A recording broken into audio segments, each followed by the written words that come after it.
Bobby Charlton. Well done, Manchester United. It's a Sheringham, and Solskjaer has done it! Manisoff saved it! United again!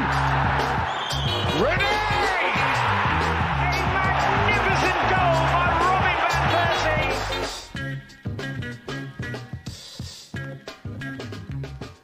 Persie! This week on Pogba Hour, we talk about Paul Pogba.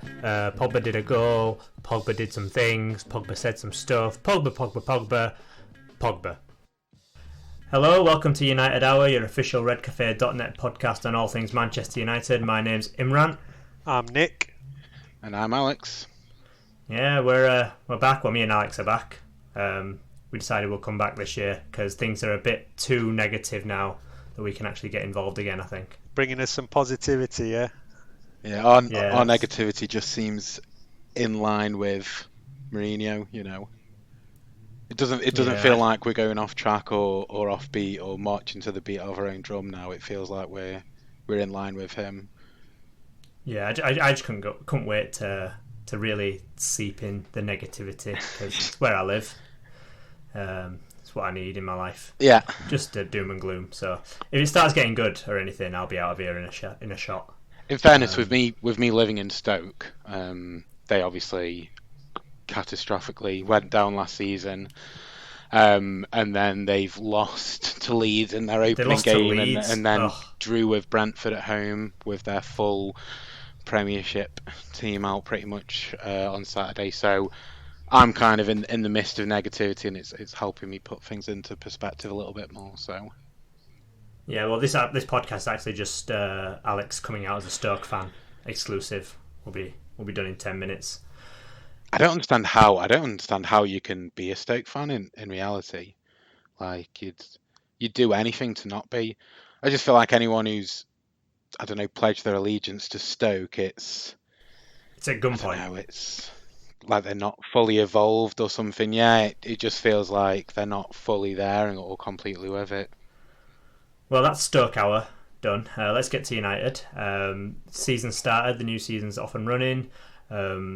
We opened the season at Old Trafford, a Friday night kickoff against Leicester. A nice 2-1 win to kick things off. The narrative was going that if we lost or if we drew, then things would be shit really hitting the fan. But we actually did win, so negativity was paused at least for 24 hours or so. Yeah. I was at the stadium. I watched the game live. It was nice. I actually got quite excited to go to Old Trafford. I wasn't actually, like, the week build-up, I was kind of like not really bothered. I don't know whether it's World Cup hangover or I've not been bothered about pre-season at all. Yeah. Like, I don't think I've seen a single friendly, watched a single goal. Like, who cares? I'm never bothered about pre-season, but especially this season. But yeah, then it came to Friday morning. I was really up for it, really excited to go. Yeah, I don't know about you guys. How are you feeling on the morning of the game? I was excited for the season starting. Normally, I'd always go to the first match of the season because it was a Friday night thing with work and all. It was just not going to happen. So it's the first time in a long time I've missed the first home game of the season. But I was still, even though there was a lot of negativity around, I was still excited for the season to start and see how it all went. And in a way, maybe, Mourinho did well. That, we're all now, I mean, I am anyway, you feel quite happy to get that winning result just because how much negativity there was in everything. Whereas if things had been talked up pre-season, maybe you would have just expected that and maybe even almost been disappointed that you only won 2-1. So yeah, I don't know, maybe some of his psychology there is working. I think you're giving him way too much credit there. If that was his psychology going into the season, he's a genius. Absolute genius.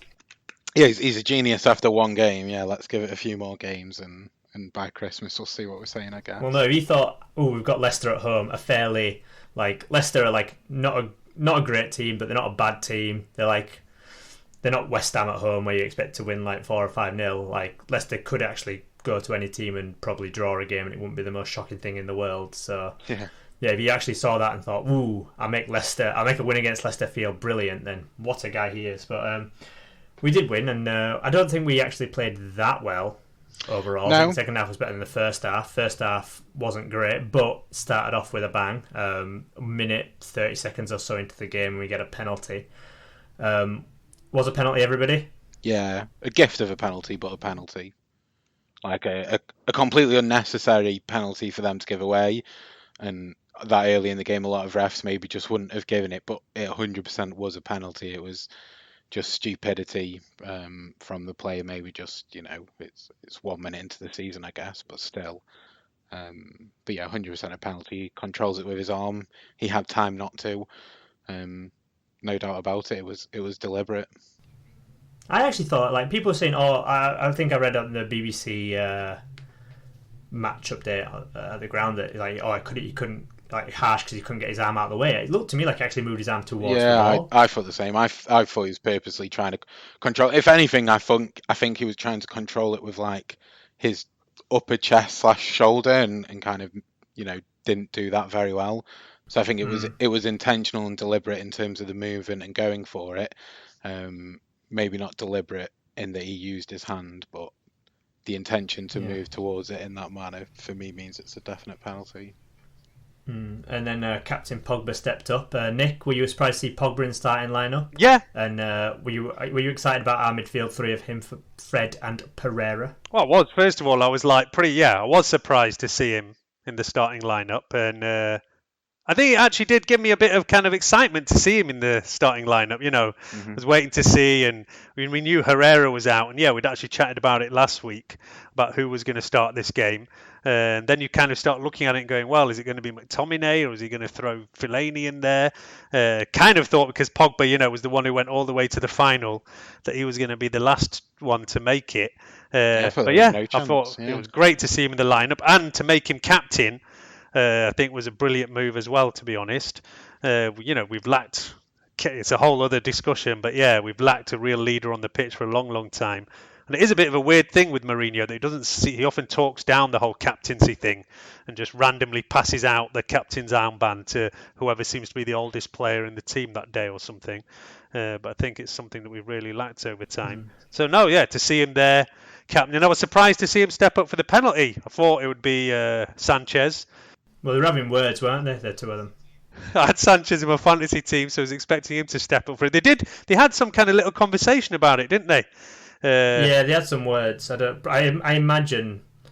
I'd thought Sanchez was our near penalty taker, but maybe Pogba just, I don't know, fancied it. They did ask Pogba after the game. He said that the manager does have like these are our designated penalty takers, but he said that Mourinho gives them the freedom to say, I feel like it, I'm having it. If you feel like it's right, then you can take it. He seemed to allude that they had that freedom about it. And it seems like Pogba, after the World Cup, with him being captain and everything else, he felt confident to take it. And that's what he told Sanchez. He was taking it. He wasn't going to let Sanchez take it from him. When you say stepped up, I don't know if I would call it a step. I'm not sure what I'd call it, but many steps up. Many steps up. It made me very nervous.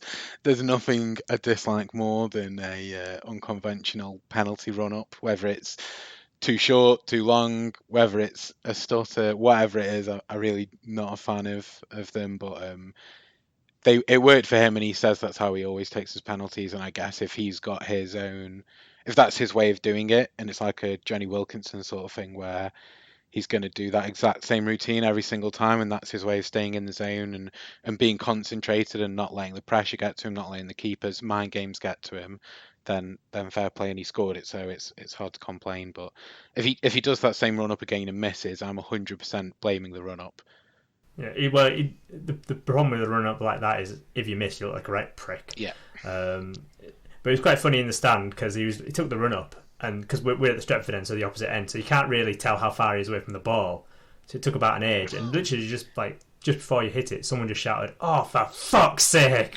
and then he scored. And that was quite entertaining. I'd have been the same. Yeah. But on the captaincy, I think it's actually there are some players who I think if you give them the captaincy, and I don't think they'd know it. Like I imagine if you give Valencia the captaincy, he probably doesn't even realise that he is the captain.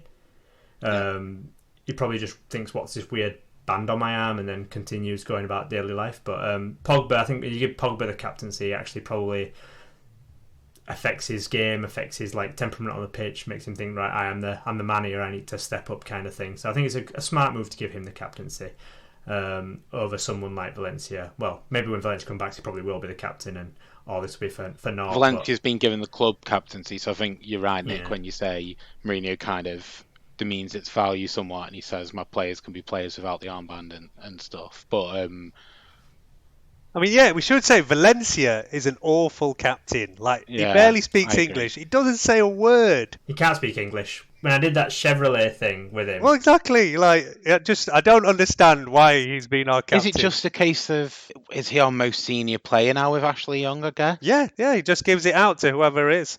He is, yeah. That's the whole reason, yeah. Last season it was Carrick, and he had no intention of really playing Carrick, so... Yeah, I mean, Pogba said that Carrick came to him after the game with, I think, Kieran McKenna. Might have just been Carrick, I'm not sure.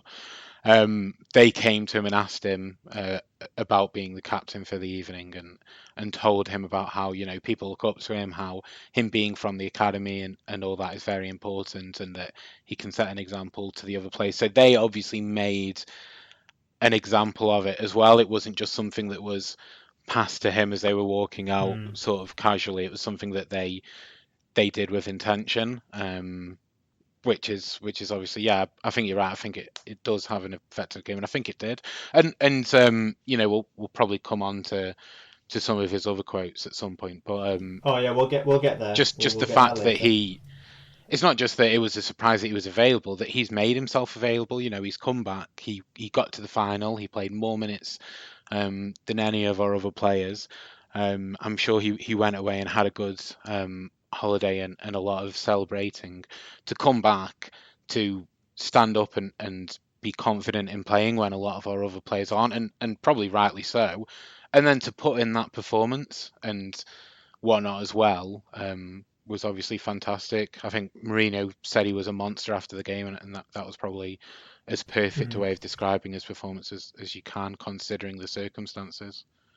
Yeah, I thought he really played well in the second half especially, but the first half he was probably one of our better performers, but it wasn't actually a great first half from us. I think after the goal, after the first probably 5 minutes, then Leicester... It's hard to judge the performance, right, because of the early goal, because it kind of changes the whole team talk, it changes how we sell up. Straight away we're kind of protecting that, and they've got to come out rather than... Because I imagine that if we hadn't scored that goal, we probably would have spent the first half on the front foot. You would expect, and you know, we don't know if that would have been the case, but I imagine we would have been. Once we had that goal lead to protect, then we kind of dropped in a little bit and sat deeper and allowed them to come on to us. So it's kind of harder to judge. I do wish that when we had one goal, we wouldn't retreat as much as we do. But it's understandable when we don't have all our senior players out on the pitch, when even our players who are on the pitch are tired because they haven't had a full pre-season or whatever. Just the first game in general is usually a little bit slower and the players aren't as sharp. So it makes sense. I just hope that it's not a pattern we see all season. Second half, I thought we matched them in the second half, and I don't think we dropped off at all in the second half, and we were still only one goal. Probably, yeah. Oh, well, I guess that's after Mourinho's managed to have a word with them. I just mean naturally, that seems to be the reaction from the team, right?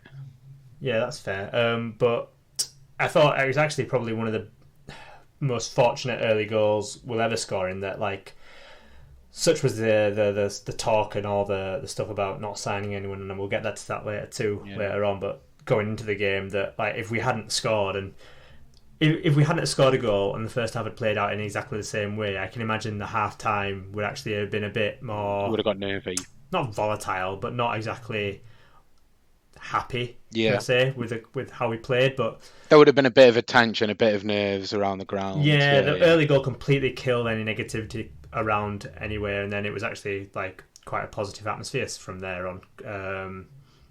So yeah, it's probably good for the team, good for Mourinho. We scored early, but as I said, Leicester did come on. They had a good chance through some guy, hit a shot at De Gea. Can't remember who it was. Maddison, isn't it? Yeah, he looked quite good actually. James Maddison. He did look good. Leicester are absolutely rapid. They had about 4 players who were quick as anything. Demarai Gray is obviously like the fastest man alive, but they had quite a few players who were really quick. And then Chilwell and whoever was playing on the left wing were causing Mata and Darmian in the first half a lot of problems. Chilwell just wouldn't be able to run about 40 yards unmarked, untackled or anything. And causes quite a few problems. But I thought, for the most part, Bailey and Lindelof, but more so Bailey, defended quite well. I thought Bailey was actually excellent. He's a bit mad, he's a bit of a lunatic, but I still think there's a quality. I think we were quite lucky in a way, maybe not to concede one. There was a few points which did worry me. I think it was a good time for us to play Leicester, wasn't it? Because obviously they've lost their best player in the summer, Mahrez. Maybe they've tried to bring in a couple of replacements, but they're not probably settled yet. And Vardy was on the bench. They had Iheanacho up front, who's never shown anything like the promise people thought when he was first at City. And then, they've got these new players trying to bed in Maddison, Gray, whatever. There was that bit of story about Maguire, but didn't really seem to make much difference to anything. But I just think, like, for us, it's pretty good to have had an easier start to the season, basically. Yeah, that's fair. I mean, they'll probably Leicester. You know what you get with Leicester, though. At least they'll come, they'll play. They generally don't adapt themselves too much, and they'll try play the game and they'll try get a result. Yeah, although they are more of a possession-based team than they ever used to be, right? And them having possession in our half, in that first half, is something that we wouldn't have expected from Leicester before Puel. Maybe if Vardy had been on the pitch and available, they wouldn't have done that. Maybe they would have, even after the goal, let us hit them and then them tried to counter. I don't know, but they seem to have more of the ball than you'd expect. But they are definitely somewhat of a known quantity. You're right. As Nick said, it was probably a good time to play them, but then you could probably say the same about us. With Pogba returning, with Fred not bedded in, with Lukaku not starting, and whatnot. It wasn't like we had all our players available either. Neither of our first choice fullbacks were playing, so you could probably say the same for us, and probably a lot of the teams in the table. In all honesty, I guess. Yeah. What did you make of Fred on his start? I thought he had an interesting game. I thought, it was a bit of a mixed bag, wasn't it? I thought he did very well under pressure a few times and played some very good forward balls kind of through the lines, which is something that you could probably say we've missed quite a lot. You'd also probably say that there were a few times where he was maybe roughed up a little bit easy, particularly at the start of the game. I think after that it looked like he maybe reacted to it a little bit and came back a bit stronger, seemed to have the bit between his teeth a little bit more, I thought, as the game wore on. I'd agree with that. Which is something, but you would also say that he maybe gave the ball away easily a few times, which I think, in all honesty, is something that probably whatever league you're coming from, as far as I'm concerned, is going to be the biggest change when you get to the Premier League. How little time you have on the ball, how much you're rushed to play it. So that's definitely going to be something that he needs to get used to. But I think he'll be a really good addition. Obviously, Herrera's only got a year left on his contract. I think he fills that void very, very well. Hopefully, he brings some dynamism to the team that was maybe lacking before. He seems like he'll get up and down the pitch. He's very energetic. I think him, Matic, and Pogba could be a really strong three in theory, and actually him, Pereira, and Pogba seem to be a very good three. And without getting ahead of myself, I thought he had a fantastic game as well. Actually, arguably man of the match in Pereira, I thought. Yeah, what do you make of Pereira, Nick? His first start for us, really, in a big game like this. How do you think he did? I thought he looked quite like he fitted in at United. Yeah, we did talk about it on the pod last week. About somebody had asked the question, do you think Pereira will start the season at 6? And I didn't think he would, because I still thought Herrera was available at that point. But I guess after Herrera was out, there was no other option. And I thought, he did really well. Continued his kind of pre-season form. I mean, I'd been looking at some of the stats. In fact, both Fred and Andreas had like passing accuracy in the 90s. I think Fred 92, Andreas 91. And it's great to see, because that was a big issue for us last year. Was when we were always trying to make those quick transitions, was keeping hold of the ball and coming through that midfield. And Mourinho noted it when he talked about what kind of player Fred might be. And I still haven't quite worked out exactly what Fred's strengths, weaknesses are, what kind of midfielder he's going to be. Was quite interested to see exactly what position he's going to play, but it seemed that Andreas is sitting at 6. Fred just in front of him, and then Pogba pushing a little bit further forward than them two. But yeah, all of them, both Fred and Pogba are obviously back and forth. But yeah, Pogba was the one who was the most forward of the three. But so far so good. But like I say, they weren't that challenged. And yeah, I always like to look at those stats. And I was more impressed with Andreas than Fred, same as really. But for me, Pogba was man of the match. Just for him. Yeah, Pogba was excellent. Yeah, and it's just the whole. I mean, I couldn't believe that Carragher gave it to Luke Shaw. I mean, yeah, all right, we'll definitely mention Luke Shaw, but yeah, he made a couple of pretty major mistakes for me that I'm sure Mourinho would have picked out.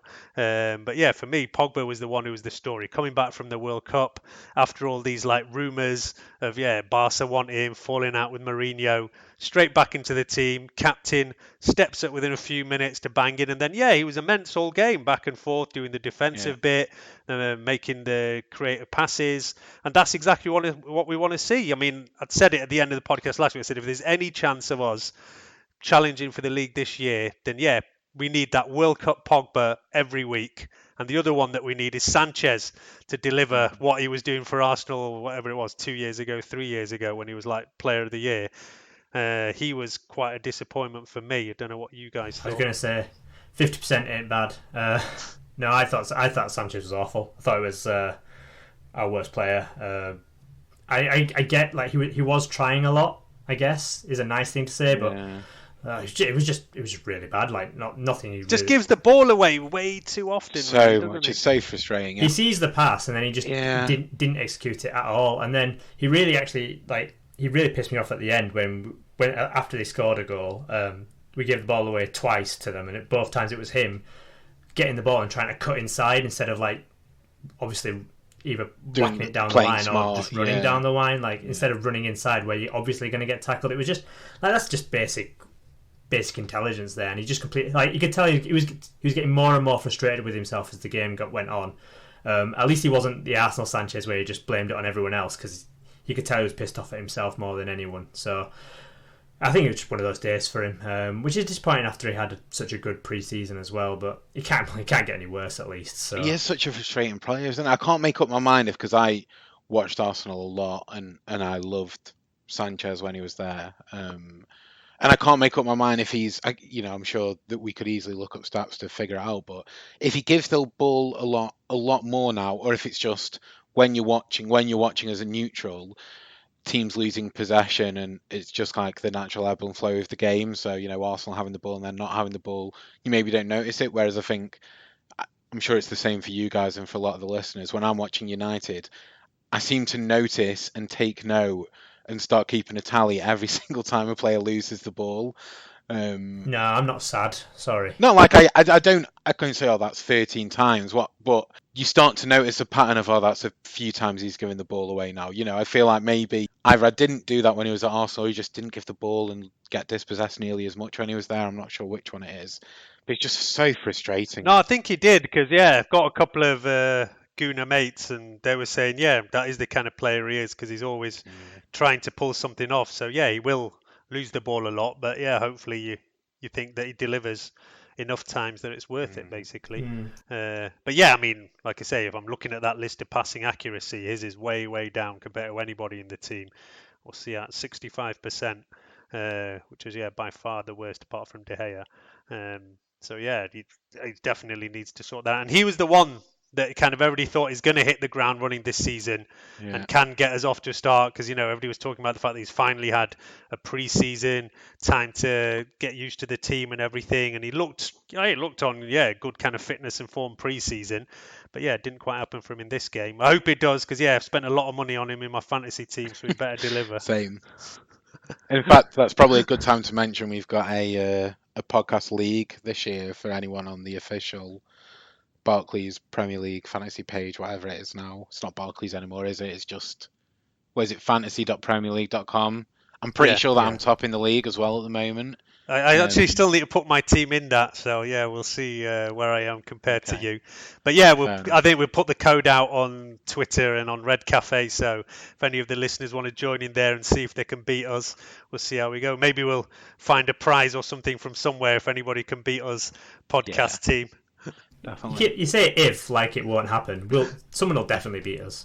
We've all got Sanchez in our team for a start. So. But I also had Shaw in my team, and I was really pissed off by that very late Vardy goal, which ruined the clean sheet. At least he scored for you, right? I mean, yeah, exactly. I'm not too disappointed, but it could have been better. It was his first goal. You can't complain when he's scoring his first goal when you've got him in your team. Yeah, we might as well talk about that now. Shaw got his first goal for us. He looked absolutely delighted as well. It was his quite first nice, goal, actually. not even just for us, it's just his first senior goal. Oh, yeah, just his first goal in general. What, he never scored for Southampton either? No, never scored. Oh, right, I for didn't anyone. realise that. I knew it was his first goal for us. I didn't realise he never scored before, full stop. No. All right. And he celebrated like a man who never scored a goal. He had no idea what to do with himself. But yeah. He said after the game, it's the best feeling he's ever had in football. He said that was, the best I've ever felt. My favourite moment in football ever, and obviously I hope I can get a lot more now I've got off the mark. So maybe he'll be taking a transfer and doing a Theo Walcott, asking clubs to play him in a striker's position or something in the next transfer window, so he can get his name on the score sheet a few more times. We'll see. I'll just be happy if he just plays at left back for Man United for one season. Yeah. Thank you. But yeah, the much maligned Luke Shaw, mainly by Mourinho more than anyone else. But started today. Fair to say, probably wouldn't have started if it wasn't for World Cup and Ashley Young and stuff. But he's taken his chance very well. You have to say, he played a very good game. A couple of mistakes, like Nick said. Notable one, getting barged off the ball by Jamie Vardy, sticks in my mind. But I thought he had a very good game up and down that left wing. He was basically everything that Matteo Darmian wasn't. Mata trying to pick a pass here. Shaw is in there and scores! Luke Shaw, his first ever goal in professional football, and he wins it on opening day for Manchester United. Luke Shaw, 2-0. I think Luke Shaw, if you've been listening to this commentary, probably got a needle with you, because you've said it so many times. He's never scored for United, so you have to be quiet from now on. He's never scored for anybody. Yeah, I don't know why we've kept hold of Darmian, to be honest. And it seemed like he was ready to go, and that Mourinho just kept hold of him for the start of the season. I mean, why didn't we keep... I'd rather see Fosu Mensah playing there. I can't understand. I think at any given point, United have to have a player who makes us all think that we too could play for Man United. It's an inspirational thing more than anything. It makes sense. I'm pretty sure, Nick, that we just can't get rid of him. Pretty sure that Juventus pulled out, didn't they? Apparently we've had offers, but we're pricing him way higher than that. Too high, yeah. And I think as well that Mourinho's kind of wanted to keep hold of him for the start of the season because he knew Valencia was going to be out and Young was still at the World Cup. So I think he's almost convinced him to stay because he can still leave. You still got a few more weeks to go back to Italy or whatever. It's not done and dusted. I heard he was staying in the Lowry at the moment because he expects to leave or something. Yeah, it's almost like he's told him, can you just wait on a few weeks because we're a bit lacking. But, Fosu Mensah was playing that position all last season for Crystal Palace. And for me, it's got me a way better option. Although, he's gone out on loan for another season now, so he's not even an option for us. And he wouldn't have been able to go out on loan later in the window if he wanted to stay in the Premier League, which I imagine is what both he would have wanted and we would have wanted. So he gets Premier League experience. So I think with the long term in mind and with Fosu Mensah's development in mind, an extra 3 games at right back for United now and then sat on the bench until January, until going out on loan, would have been a lot less beneficial than going on loan to Fulham when he did, assuming that he actually ends up playing at Fulham. I know he didn't start at the weekend. Hopefully he does moving forward. So I in that sense, I do think it makes sense to hang on to Darmian a little bit longer. And yeah, you're right. Shaw had a good game. Well, hopefully he can keep his place. He does enough for Young. I think Mourinho's more than willing that if he proves himself, he'll keep him in. I'm just not 100% convinced whether he can do that or not. Well, I wouldn't mind Young coming in at being the right back to Shaw's left back. Yeah. Which is something he might do until Valencia's return, yeah. I think that will happen in the next couple of weeks because Valencia's not supposed to be back for about a month or so, I think. It was also a lovely ball from Mata to Shaw. I thought Mata has a really good second half, actually, from my seat in the stand. He did. He's one of those players who almost every time he plays, I typically think he's very dependable and he's done a good job. And sometimes I used to think that the team played better with him, but now it doesn't seem to matter how well he's had a game as an individual.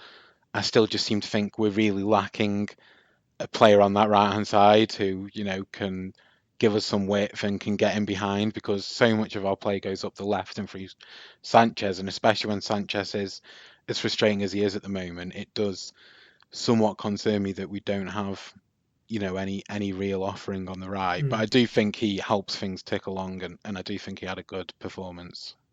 Well, in the first half, I would say that's absolutely spot on. But in the second half, he was actually like playing a lot more forward passes. Yeah. He even took on some people at one point. I think he outpaced someone at one point. Yeah, I remember the exact point because I remember commenting to my mate, being pretty surprised. I think he even beat 2 people. I was like, wow, I think And he actually had I think he had as many passes as Fred and Pereira, which, if you consider that Mata's playing out on the right, well, not really, but like if he's playing out on the right and he's he comes and chases for the ball and plays lots of 1-2s. Well, that's quite a good influence on the game if you'd manage to do that, and then you get an assist as well. Yeah. And I just thought he had a quite good game. I just think yes, we didn't buy a right winger, and I think everyone wishes we did buy a right winger, and even I wish we'd bought a right winger. It would be very nice, but I don't think the negativity surrounding not buying a right winger should therefore impact on us saying that Matt didn't have a good game or anything. No, I agree. People did say. I think they can be independent of each other, and it would be nice to have a right winger who stays out the wing, but the performance Matt gave us, I thought, was quite good. So I agree, although I do think it's going to be short-lived until Lukaku's back in, and then Rashford's on the wing, or Lingard comes back into play. I think he will be very much a bit part player this season either way. I think he'll be the same. He'll be exactly the same as last year. Probably get the same amount of games as last year, because we haven't bought anyone, so I can't see how it's going to be that much different. Did he get many last year? I don't know how many he got. Well, we bought Fred though, so you'd think we're going to play 3 in the middle a lot more, which means we have one less attacking space, right? That is true. But Matt is always not injured, so that kind of helps his cause a lot as well. But we'll see. Fair enough. Anyway, we had another... Lukaku did come on and missed an absolute sitter, so that's probably worth mentioning. As he does. But then Leicester did score. Vardy keeping up his remarkable top 6 run. Absolutely crazy is that record that he's got. He even managed to miss a sitter before actually scoring a goal as well. Something like 30 goals in 50 games against the top 6 or something, right? Something ridiculous. Crazy record. Yeah, I can't remember exactly what it is, but look it up anyway. I think Vardy's a quality player, so not surprising. And then, United, obviously, being United, we can't have anything nice, we can't have anything easy, just making us sweat at the end. If Kasper Schmeichel had actually scored at the end of the game, I probably would have killed someone. Yeah, I think he did actually get his head to that last corner, didn't he? Someone told Juan Mata to come mark Kasper Schmeichel. That was my issue with it. How dumb is that? Yeah. That's like the dumbest thing I've seen. I could not believe that Mata was the one who was trying to man mark him. It just seemed insane. It was absolutely insane. Because Lukaku was marking a zone or something, so he couldn't come mark him. But I was thinking, really? Just go mark him, Lukaku. Yeah. Just, ridiculous. But anyway, we won. 3 points in the bag to start the season, which we kind of needed, considering we knew probably that City were going to win, Liverpool were going to win, etc. And they both have. Yeah. So we're going to have to keep pace with them at least till, September. Then we can fall off and everything will be doom and gloom again. How was the atmosphere first match of the season? As I said, I'm normally always there, and I was interested after the negativity of the summer, how all the fans were feeling about it. Yeah, it was. I mean, that's the thing. Because we scored so early, any chance for any negativity was completely gone. Yeah. I think if they had scored at the end, that would have been very interesting to see what happened there. But because we scored so early, and because we ended up quite relieved to have won at the end, I think it was quite positive. Everyone was just happy we won. Happy we got the 3 points. So not much negativity around at all really from people I spoke to or anything. It was quite positive. How long it lasts for, who knows? And obviously we can't have nice things, so Pogba wanting to destroy our 24 hours of happiness and no worries with some choice quotes which Nick isn't aware of somehow. Yeah, fill me in on these quotes, because like I said, after I watched this match Friday night and then did briefly watch Match of the Day and fell asleep in it, because Match of the Day is rubbish nowadays. But I've missed all this news, so fill me in on what's been going on. Nick, for all our listeners, Nick lives under a rock. Nick doesn't pay attention to anything in life. He just watches United games and then goes into hibernation. So, Alex, fill him in. Yes. So, first of all, just to try and balance this out somewhat. So, as I mentioned earlier, he talked about Carrick coming to him and giving the captaincy. And on that, he also said, he's come through the club academy. It was a dream for him to come here. He loves the club and all that sort of stuff. Following that, though, he posted this cryptic tweet, which said, "I'll always give my best to the fans and my teammate, no matter what's going on. Hashtag Pog feelings." Which, raised some eyebrows and some suspicions as to what he could be referring to there. But also after the game in the media mix zone, someone said to him, that seemed to be, considering all the questions around you this week with, Barcelona bidding for you and you're not being happy at the club, that seemed to be a committed performance. And he said, oh, well, I always do what I can for the fans and whatnot and get on with it, whatever's going on. And they pushed him on that and about whether he was actually happy at the club. And he said, you have to know one thing, a player that gets chosen and is happy, you always feel more comfortable than when he's not happy. That's all I can say. He was pushed a bit more and he said, if you're not happy, you cannot give your best. And then said, there are some things I can say and some things that I cannot say. Otherwise, I will get fined. And then he walked off. So, kind of, as you mentioned, Nick, earlier, there was this positivity, this response to all the negative press around his relationship with Mourinho and the Barcelona bid this week. He come back, he played for the club much earlier than he needed to. He easily could have not played and you wouldn't have even raised an eyebrow. He had every right to. He played and he was immense and he chose to take the penalty. And that was it felt like that was the perfect response from him. But then he sort of fueled the flames and created some drama after Mourinho's praised him both before and after the game as well by saying these cryptic things, which seem to allude to, maybe he's not as that happy or that the manager isn't trusting in him. And, if he doesn't have a manager who trusts him, then maybe he can't perform for him as he has done at the World Cup, which is what I take from it. I think it's... Or go on. I take from it that it could be just a dig at Woodward. It could, yeah. Wants more money. Because ultimately in football, everything is about wanting more money. Well, I think that's part of the desired outcome either way. I think people, the response from a lot of United fans was, oh, he's going to do the typical Barcelona target thing now of bitching and moaning until he gets a move. But he did come back and play and gave that great performance. So I think it is more around pushing for that contract at this point in time than pushing for a move. That's what, Raiola players do. They move on, they move about. I think we've all accepted that Pogba will be moving on to a Barcelona Madrid at some point, but with how much United you'd expect to be willing to pay him and pay Raiola to keep him here for a while, then I would expect a huge contract extension. Yeah. And there was a lot of talks that when Sanchez came in and usurped him as the highest paid player at the club, that did get to him somewhat. So yeah, I think you're right that that's the desired outcome. But I think it was probably also just a bit of a response to the digs that Mourinho's given him. I think on the podcast last week, Nick, you and Ed spoke about, Mourinho's comments around, oh, it's not what we can do for Pogba to make him play how he did for France. It's what he can do for us. He needs to be more consistent. And I think it was maybe, Pogba trying to respond to that and say, well, maybe if you trusted me in the same way as Deschamps does, then perhaps I would. That was what I took from it anyway. That was my personal opinion on what he meant by it. But yeah, you're right, it's somewhat cryptic, and it could also be a dig at Woodward in terms of the players that he's bringing in as well, which is a comment that Sanchez made this week, that he would have liked to see a bit more ambition from the club in the market. So there's a few things that it could be referring to. Yeah. It just makes you wish that everyone would shut up, doesn't it?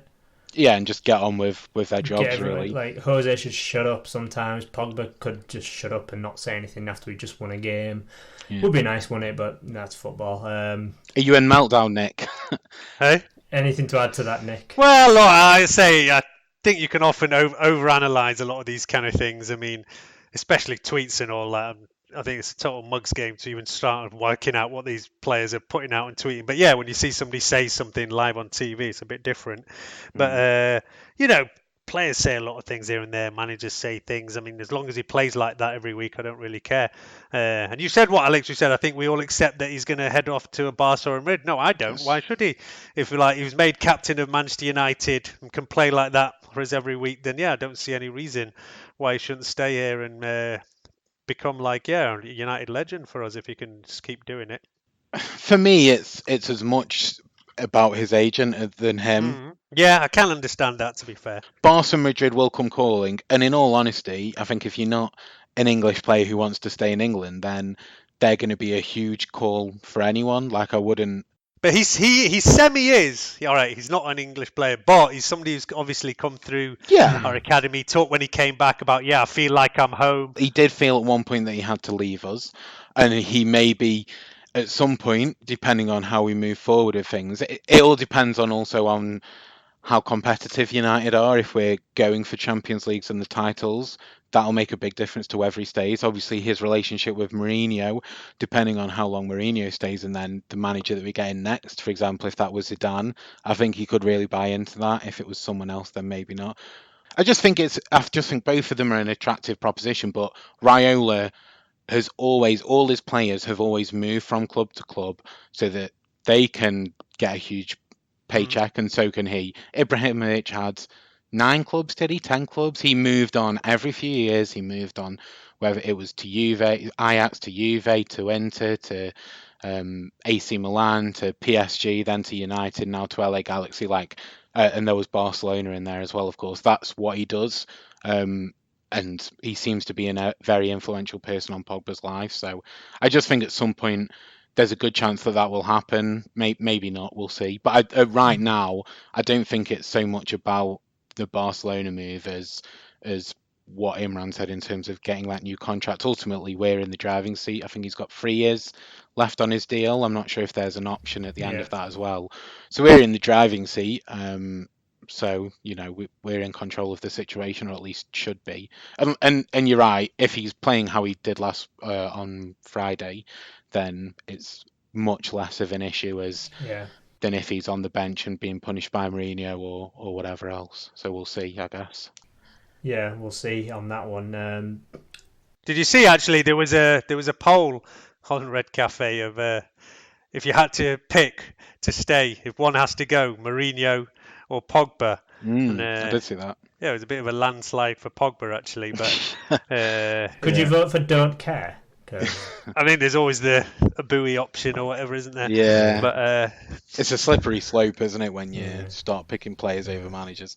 But I think that's just because most people think Mourinho will go at some point soon anyway. Yeah, I think that has a lot to do with Mourinho's comments and negativity and whatever all over the summer. And, you do these polls in another 6 months' time when this and that happens. And, it can be completely different. But, it's always interesting to see what the populist vote is on these kind of things.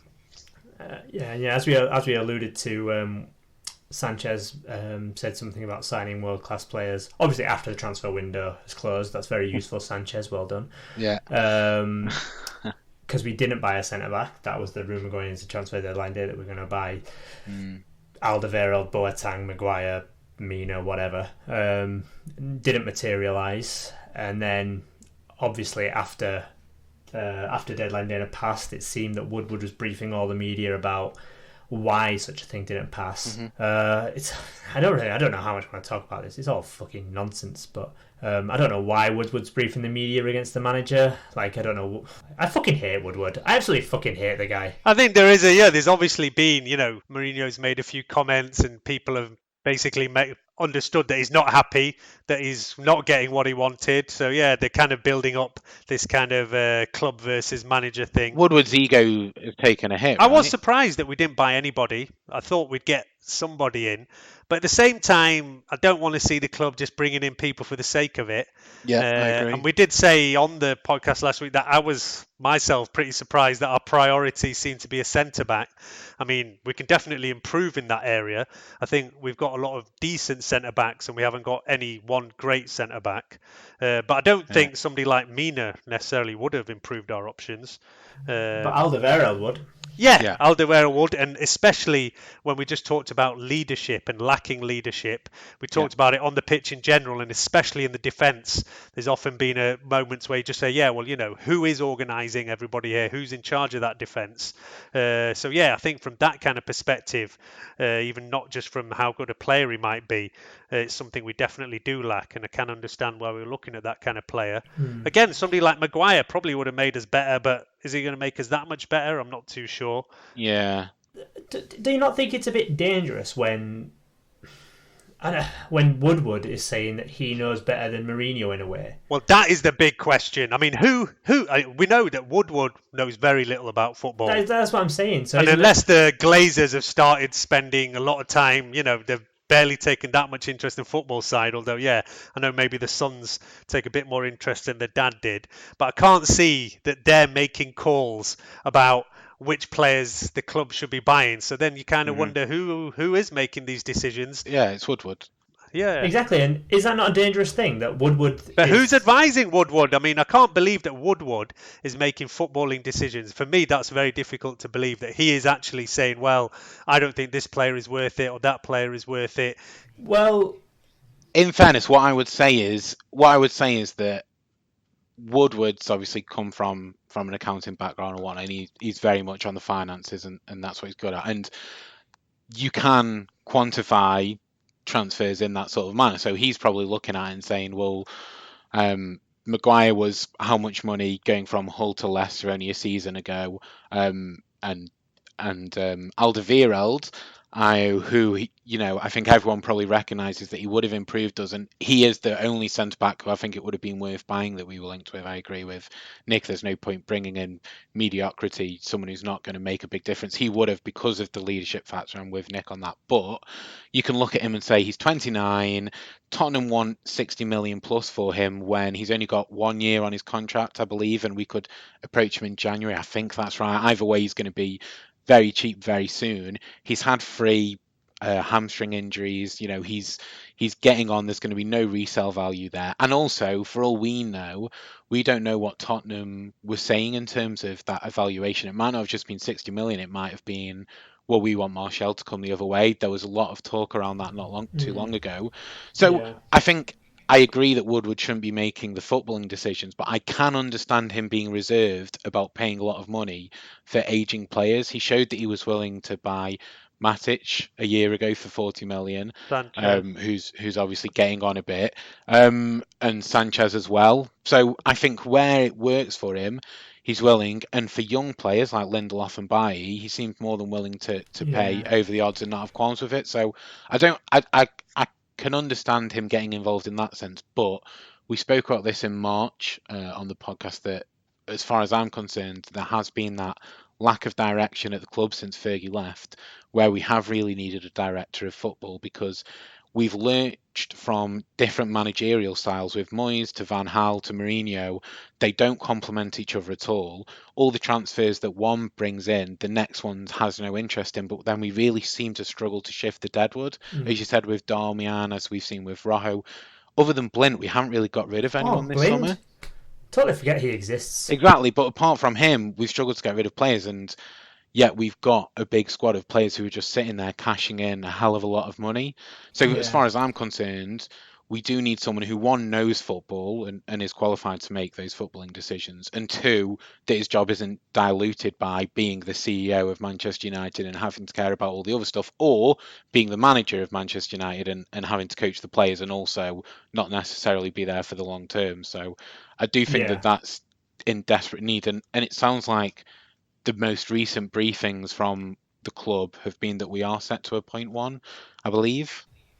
Well, yeah, that did come out, but I'll believe it when I read it. It's when you see, we don't see it. Sorry, we don't know really what goes on in these dealings, or who does what. So it's hard to really come up with any concrete thing. But I do think it's weird that the guy who's in charge of doing the sponsorships is also the same guy who's in charge of doing the transfers. Like they're the same thing, or the same transferable skill when they're completely different things. So that's one thing that I've always found a bit puzzling. And the other thing is, like, a lot of football podcasts I've listened to recently are, like, obviously talking about our transfer things, and a lot of journalists you read and stuff, the narrative seems to be that Woodward is like a bit of a joke, Yeah, like a bit of an idiot. I've heard that. And I just wonder if that doesn't like transfer to other clubs as well who are dealing with us. Like if all these journalists are thinking it, then journalists and clubs are obviously separate things completely. But No, I think that's meant to have come from some of the clubs, right? You know, the brief from Woodward that we'd got in touch with Real Madrid to buy Varane, and they've kind of and the what you hear from elsewhere from some of the Spanish journalists who have links with Madrid is that they laughed him out of the room. Like it feels like he's often going in for unnecessary targets, and there's also he clearly has quite an ego. And there was that. Do you remember that summer where he said that United can sign players that most clubs can't even dream of, and all that sort of stuff? Like, and he went and saw Klopp and explained that United's like Disneyland and things like that. There does seem to be this reputation of him, like you say, as a bit of a joke, as someone who's got this big ego, who's got sort of delusions of grandeur or whatever it may be. So yeah, like I agree with you that it shouldn't be him making the decisions. However, what I will say is one, I think Mourinho has moaned every single summer to every single club he's been in about transfers. He did it last year. It's just what he does. I don't know why he's getting involved. Like, Woodward should just let him do it. Like, he moans. That's who he is. The thing is that this is probably the summer where he really didn't get his way. Like last summer, he was moaning, "Oh, we've only got 2 of the 4 players I wanted," and then once we got the 3rd player, he went soft and started saying, "Oh, the board had done a great job." I imagine that this season, if we'd got that centre back 2, 3, 4 weeks before the window closed, then he probably would have started talking up the board again, and we wouldn't have gone into the season with such negativity. As soon as the window closed, he was like, "Yeah, fair enough. That's the way managers are going now. They're becoming more head coaches." Like he seemed to handle it quite well, and to be dropping it, he said, "Yeah, it's going to be difficult, but we get on with it." And so I think it was from him a tactic to try and get players, and it hasn't panned out. Like I don't think he's been extra negative than normal. It's just this season it ended up lasting. But what I would say is that people are comparing us to Liverpool, which I think is quite a dangerous game because Liverpool have done a fantastic piece of business, and what I'm about to say shouldn't undo that or anything at all. But if you look at it, Kaito I think will be a fantastic signing. They bought him a summer ago. They wanted him last summer. Then when Coutinho was leaving and they wanted him again in January, it took them 12 months to get that player. And whilst Alisson and Fabinho are fantastic additions to the squad in areas that they needed to much improve, they were also openly available players who there was no competition to sign. They were basically targets where the club said, "Yeah, they're available at this price and you can have them," and no one else wanted them. So I think although their business was great, I don't think that it was particularly complex or anything like that. I think they were able to improve the positions they needed at relative ease and accessibility that other clubs haven't been able to afford. But if you look at the other clubs in the Premier League, who we seem to be ignoring, City weren't able to get the defensive midfielder they wanted in Jorginho, the cover and replacement for Fernandinho. They were only able to sign Mahrez, who, again, they wanted in the previous window. They weren't able to get him when they wanted him. It took 6 months, maybe even 12. They've been working on that deal for a long time. That was the only person they were able to buy. Arsenal made quite a few additions, but no one who's going to instantly improve their first 11. Chelsea, just replaced Courtois. Chelsea replaced the keeper for a hell of a lot of money. But the thing about that is City don't have to improve. Chelsea only have to improve enough to get into the top 4 this season. Same with Arsenal. Spurs haven't improved, but they've got a new stadium and all that garbage. Tottenham didn't buy anyone. Yeah, but what I'm saying is, apart from Liverpool, no one's really improved. And I know you say City didn't need to, but City wanted Mahrez in January and couldn't get him. City wanted Jorginho or a similar player this summer and couldn't get one. What I'm saying is, we're not the only club who struggled. It was a shorter window because 1, the World Cup, and 2, it was short. That doesn't matter. Yeah, it was a funny window after the World Cup, shortened. It was the first time that the amount of spending has gone down from one year to another. Like normally every window, every summer, more and more is spent. This time was the first time it actually came down from the year before. Yeah, a lot of clubs have spent less, less transfers have been happening. The only club who's happy is Liverpool. As far as I'm concerned, Spurs got no one. We got Fred and Delort. Yeah, and a lot of the money they were spending as well was Coutinho money. Exactly. So, they were reinvesting from a big transfer out. From selling arguably their best or their second best player. Yeah, so I don't think it's fair to be comparing us to Liverpool because, like I say, I think they had an easier window, and Keita seems like a new signing, but actually they bought him last summer and they had to wait 12 months to get him, which is far from ideal. But also, if you look at the other 5 clubs, no one else can be happy with their window. No one else got all of their targets the same as us. We'd still got Fred, who I think is a great first addition. We did buy a young right back. I've got no idea whether he's going to be any good or not. I would want a left back, but I'm pretty sure that the club and Woodward are backing Luke Shaw still. They want to push Mourinho to use Luke Shaw. So it's only really that centre-back position in Alderweireld, and I think he was the only option. Tottenham were playing hardball. He's aging. He's had a few injuries. I can completely understand why our window was how it was.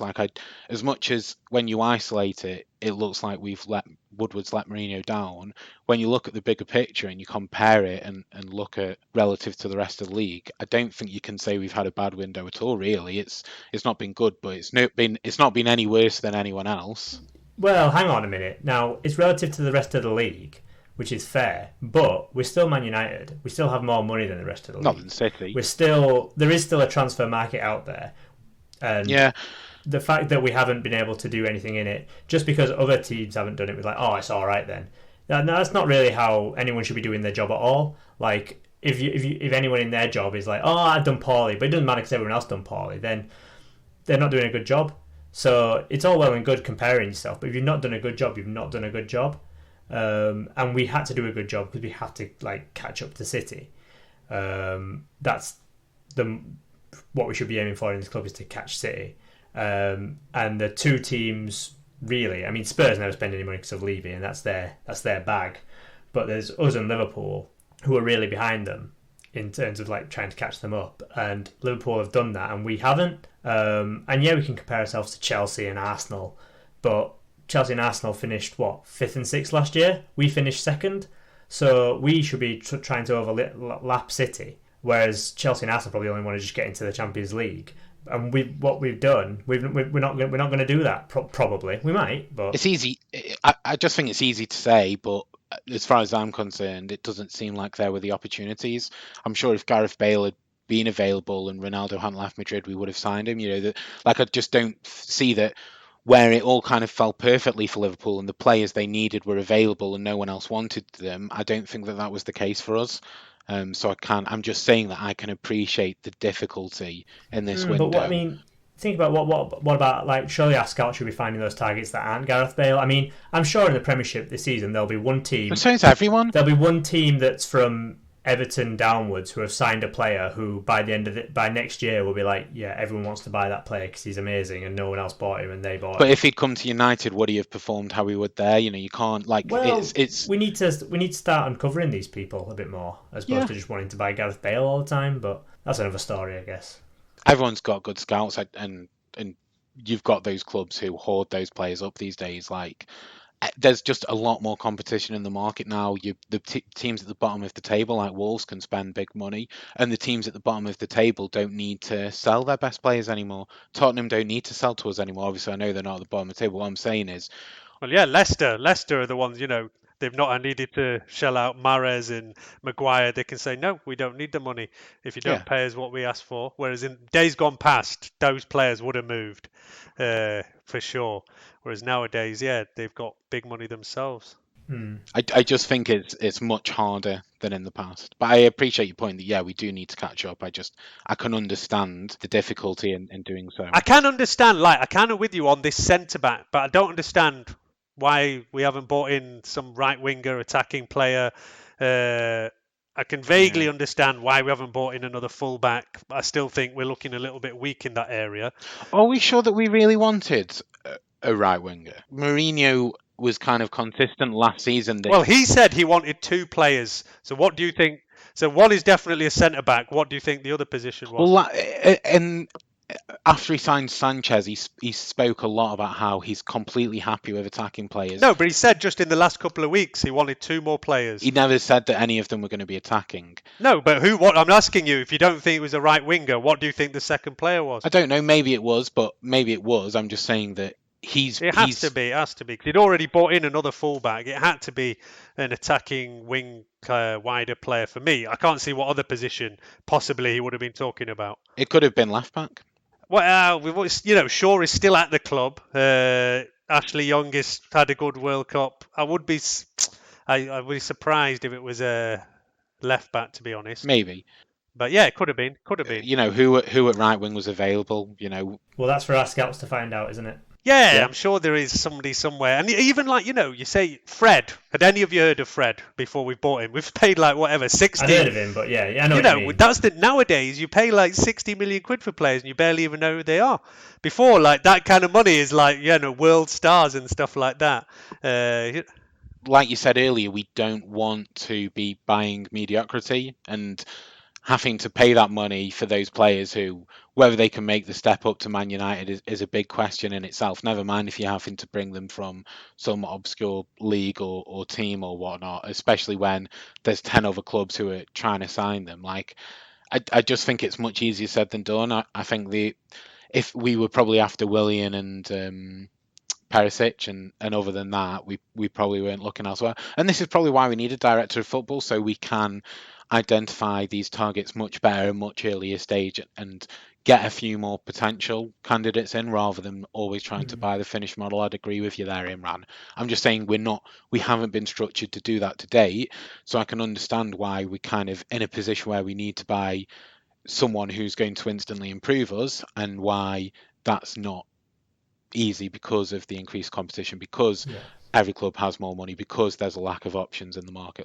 That's kind of my point. But hopefully we can move to a model which means we're able to get this business in much earlier down the line and in the funnel, so that we're not always scrambling and paying over the odds for people who may end up not even performing to the standard they've been doing previously anyway, like Sanchez. Well, we'll see what happens on the director of football and on front. Let's spend the last 5-10 minutes talking about our next game, which is Brighton away, Sunday 4:00. I think it's on Sky. Brighton are a football team that exist. Yeah, that's them done. No, they lost 2-0 to Wolves. Watford. Wolves, same team. They lost 2-0 to Watford yesterday. Pereira scoring a couple of bangers. We lost to Brighton last year. Yeah, we did. Correct. It was just near the end of the season, wasn't it? I think it was May. Yeah, we lost to them 1-0. Gross scored a goal. I think he was their best player last year by far. And then we did beat them at home earlier in the season last year. We did also knock them out of the cup. So we did beat them twice. But lost in this equivalent fixture last year. I was just having a quick look at their kind of transfer business in the summer. I mean, they bought in a few players, broke their record to bring in somebody who I'm not even going to try and pronounce his name, but he's a Iranian right winger. Did see a little bit of him in the World Cup, but he's come. Oh, we should have signed him. Well, there you go. Yeah, he's coming from Dutch league Alkmaar, so he was their big kind of signing. They've also got that Yves Bissouma guy. Yeah, young French. I think apparently he's quite good. Apparently. Yeah, they got him from Lille. I said French, but no, he's actually plays for one of the African teams, Mali, I think. Mali, yeah. But they didn't actually bring in any of their new signings, I don't think, in the match yesterday that they lost. A couple of them came off the bench, so I guess he's slowly introducing them. They had a good season last year. Just even to stay up for them was pretty massive. That Chris Hughton. Yeah, they finished 15th as well, right? It wasn't even like a late scramble or anything. It was somewhat comfortable. I think when they beat us, was that not them securing it was safety? Yeah, you're right. Pretty much, yeah. Yeah, I mean, Hughton does a great job. Probably, deserves to have a go somewhere better, because wherever he's been, I think he's always done a pretty solid job. But this year is going to be difficult for them. Like you say, some of these promoted clubs have been throwing money around all over the place, Fulham and Wolves. So for your likes of Huddersfield and Brighton, it's probably going to be difficult for them even to stay up again. So let's see what they can do. Yeah, and for us, we'll probably have our World Cup players a bit more fitter. So in for contention will be Lukaku, Young, Lingard. Probably they're the main three who might threaten the first 11. I definitely think Lukaku will come in. He came off the bench in our last game. And Mourinho loves not playing Rashford, so I can see that probably. Yeah, we didn't really mention Rashford. He had a bit of a quiet game, really. I don't think he even managed. Well, he ran around a lot. He didn't even manage a shot, I don't think, in the whole match. It was a bit disappointing. Yeah, I was quite surprised he was given the number 10 shirt. Actually, I just wasn't expecting it. It was somewhat out of the blue, I thought. It's a shirt number in it, which is obviously good. Yeah, no, it's just I wasn't expecting it. I think there'll be an intense play. Obviously, we've kept Martial. At what point is he going to get reintroduced, if at all? Are we going to see him? I think Mourinho said that he wanted to bring him off the bench, so I guess it might be similar to last season where Rashford starts and Martial comes on 70 minutes in. That worked well for us for a short period last year. Who knows? I think Martial will be given a chance this year to see if he can become that right winger that we miss. He has to, right? You can't. Why keep him otherwise? Well, he's with us now, and we're not going to sell him, so I think he'll probably get a chance at some point. I don't think he'll just fester. But I think for this Brighton game, I can imagine the only change to the first 11 actually being Lukaku in for Rashford. Or Lukaku. Do you not think it'd be for Mata? Yeah, I think it'll be for Mata. I don't know. I don't know. I think as Rashford was quite poor, that he might be the one who comes out. And Rashford and Sanchez on either side, it's they're not the players you want in terms of keeping the ball and whatnot. Exactly, and but Brighton will be quite pragmatic. We'll probably have a lot of the ball. And it's at Brighton, I take it, as away. Yeah. Sure. Yeah, it's at Brighton. It's down south. Do we know when Matic is due to return? Because that's kind of the one I'm actually particularly interested in. Is like how. I ain't got a clue. Well, he's had some kind of surgery, hasn't he? So I think it's a few weeks off yet. Okay. I think it's a while, and plus, even if he'll have to have a couple of games on the bench before he comes back anyway. So. You say that, but I actually think Matic is the sort of player who, how he never got a break last season. He seemingly played every minute of every game or very close to it. He's the sort of player I think Mourinho will just chuck in as soon as he can, even if he's not ready. That's probably true. But I'm just I'm just wondering when he's back because I'd like to see more of Pereira. We are quite overflowing with central midfielders nowadays. When we bought Fred, I kind of thought it meant Fellaini was leaving, and that's why we were bringing in another midfielder. And then when Fellaini stayed as well, you look at all the options we have now. I mean, we've got one of them is McTominay, so Yeah, last season we had to play McTominay. Pogba was both injured and suspended for a period. Then he was dropped for a period. Herrera was completely out of form. Matic wasn't able to have I'm just talking about in pure numbers that, we have got a lot of central midfield options now. Yeah, we have. But if we're playing, if we're playing three all the time, then it makes sense. Because last year we were often playing with two, and then you kind of think, what are we going to do with all these midfielders? And the other thing is, it probably is worth keeping in mind that Herrera has only got 1 year left. He's likely to leave next summer. I think he'll resign. Do you? Yeah. I don't think he'll get the minutes this season, so I think he'll move on.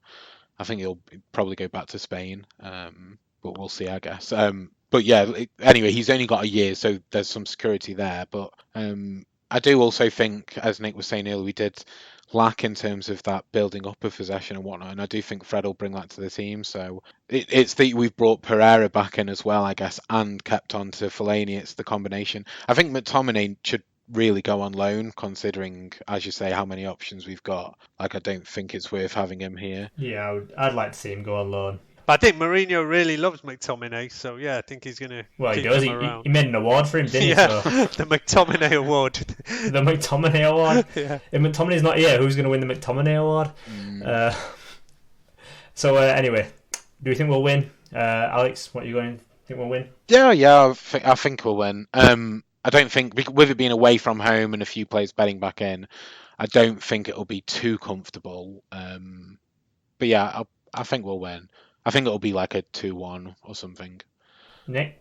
Yeah, I think we'll also just nick it. It'll be difficult. I mean, like I say, in the games against us last year, they were both 1-0. We won our home game, lost the away one, and I think, even if we can win this one 1-0, I'll be pretty happy with that. I think, again, we're lucky to have a relatively easier start to the season on paper, and then hopefully we can get our players back, because it's Spurs after that. Yeah. Other than Spurs, though, our next 6 games, so we've got Brighton away, then Spurs at home, but then we've got Burnley away, Watford away, Wolves at home, West Ham away, then Newcastle at home. So yeah, But yeah, you're right. It's a while till the big big guns rolling. Until like mid-October when we play Chelsea away. Like other than that Spurs game, we've got a fantastic chance to, try and get our name at the top of the table come mid-September and build up a bit of momentum. And it's for that reason that I think we're going to draw 0-0. Probably. I thought you were bringing the positivity here, Imran. No, I'm bringing the doom and gloom. Sounds about right. 0-0, boring game. It's on television, so everyone can slag us off. I think that'll happen. What a way to finish the podcast, eh?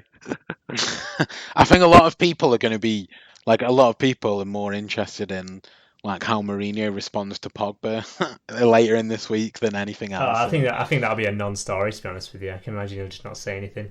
Mourinho's more likely to react when someone doesn't say anything about him than when someone does say something about him. Yeah. Well, he gave him the captaincy. He praised him before and after the game, and I actually think, as much as that Paul on red calf was somewhat pointless, I do think that if Mourinho wants to stick around for a while and have as good a season as he could, I do think he's going to have to sort of make amends with Pogba and get the arm around him and whatnot, and not play up to his drama, but put it to one side and not react or sort of try and manage through conflict or anything like that. I do think that he's going to have to take some steps to get on with Pogba this year and whatnot. Yeah. Well, yeah, I mean, like I said, if we have any chance of challenging for the league this year, we need Pogba to have a massive season.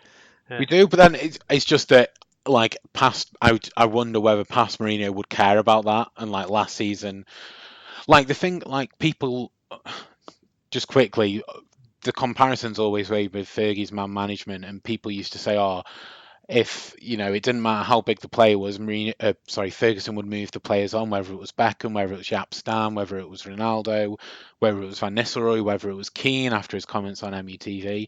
Like, if a player, however big, however important, if he wasn't on the bus and he got up and spoke to the bus driver, then he'd get rid of them. But actually, when you think about it, Ferguson did cave in and make a sort of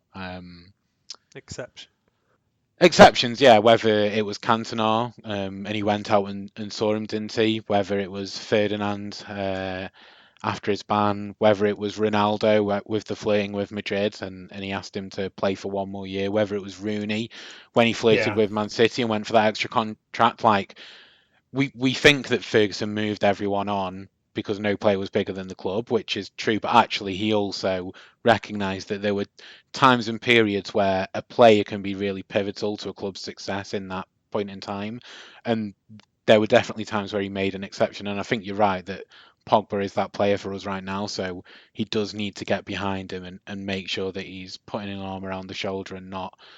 Because it's just clear that Pogba isn't one of those players who responds well to being criticised openly. Like, he's clearly not one of those, so he needs to stop doing that. Great. We wanted to talk about Brighton. We talked about Pogba.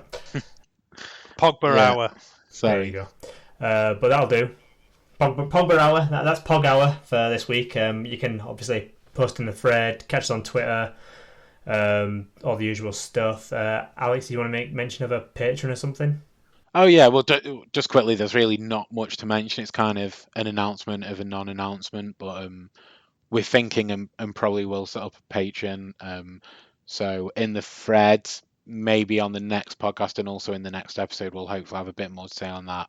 If you've got any thoughts on, what you'd like to see if you were potentially a Patreon backer, then that would obviously be really helpful. Maybe we'll do a little bit of extra content for people who donate a little bit of money just to help us keep going and pay the server costs and whatnot. So there'll be more to come on that. So watch this space, I guess. Yeah, give us all your money. No, we'll only ask for like £1.